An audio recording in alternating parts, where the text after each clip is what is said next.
Façade presque neuve, balcon et châssis étincelants. La maison Anon, ce petit bijou bruxellois de l'Art Nouveau, nous ouvre ses portes. Une fresque magistrale pose l'ambiance, un couple de bergers qui symbolise Édouard et Marie Anon. Il m'a semblé vraiment fondamental de remettre ce couple au centre du discours parce que c'est cette rencontre de deux sensibilités de la France et de la Belgique qui constitue l'ADN du lieu. Comme si nous ouvrions une page du passé, on entre dans le foyer de cette famille pour découvrir deux espaces. Le rez-de-chaussée reproduit à l'identique et le premier étage qui accueille des expositions temporaires.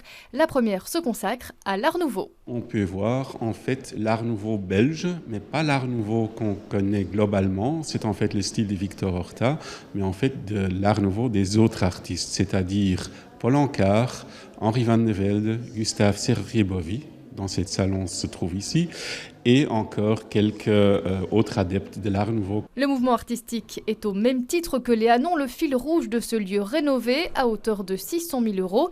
Châssis, façade, dorures d'escalier, vitraux ou encore peinture. Une collaboration publique-privée a réussi ce petit miracle. On y arrive comme ça, parce que par défaut de moyens dans la sphère publique, donc, il faut pouvoir s'adresser aussi au privé. Ça fait partie évidemment d'un patrimoine qui a été menacé à un moment donné, donc il faut le dire. Les esprits ont évolué, maintenant on n'imaginerait pas de démolir un bâtiment comme celui-ci qui est un trésor. Le bâtiment construit en 1902 a été racheté par la commune en 1979 pour ensuite être classé. Le musée ne sera pas figé, il va évoluer au rythme de la rénovation qui se prolonge jusqu'en 2030.